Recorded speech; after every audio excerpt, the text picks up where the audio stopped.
good evening, folks. It's a real pleasure to be here at Keizer tonight. It's my first time in this facility here. It's really a nice facility. Let me tell you a little bit about my background. I grew up on a dairy farm. I'm the middle boy of 3 boys. I have an older brother who had polio on his right arm when he was 6 years old. And so I watched somebody who had needed health care throughout their life, and he got it through Shriners Hospital. And he's been a respiratory therapist now for almost 40 years. I was served in Vietnam. I was drafted when I was 18 years old, and I did my first tour over in Germany in an artillery outfit, and then I was promoted and moved to Vietnam, and I was with the 101st Airborne in helicopters. Missions were classified for 30 years, so I couldn't tell anybody what I was doing. But one of our liaisons was G. Gordon Liddy, who happens to be a friend of mine. So after that, I came to Oregon.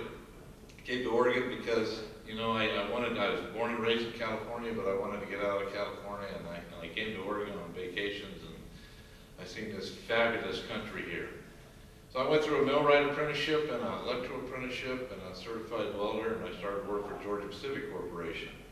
And there I got my associate degree in apprenticeship trades and moved on and got a bachelor's degree from Linfield, and then went on and got a presidential key executive MBA from Pepperdine. Well, why did I go to Pepperdine? Well, in that program has to be ranked #1 in the world for ethics. And I'm really an ethical person, so I wanted to go there and learn from that school and learn about the business world. I moved up in my career, went into corporate engineering, and then I went into operations.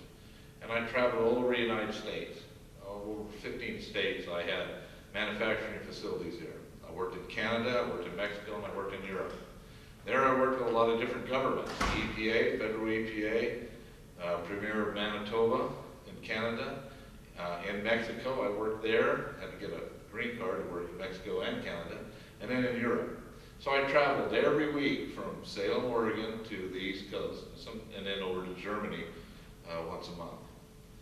So I've had this ability to turn businesses around and create businesses, and to look at, that was basically what my job was a troubleshooter for Georgia Pacific.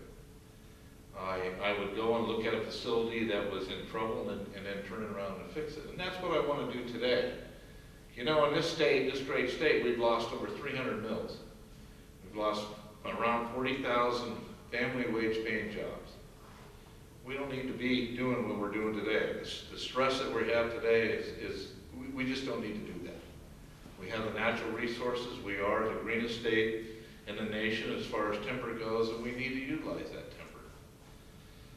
One of the things I want to do, and later on I'll show you this back there, but I have this brochure here. And the front is what I want to do, and the back is a bunch of things that I've just told you about. But one of the things I want to do is be able to return the federal timberland, which is 55% of what they own here in Oregon, and return it back to the Oregonians. Because no one will take care of the timberland better than Oregonians. And I don't think it's really necessary that the federal government continue to own our timberland. We started out as a territory, but we've been a state now for 150 years. So let's return that back to the counties of this great state and allow them to do whatever they want to do with it. But that happens to be their economic engine that they need to drive the economics for good schools, good police, and good fire departments like we used to do.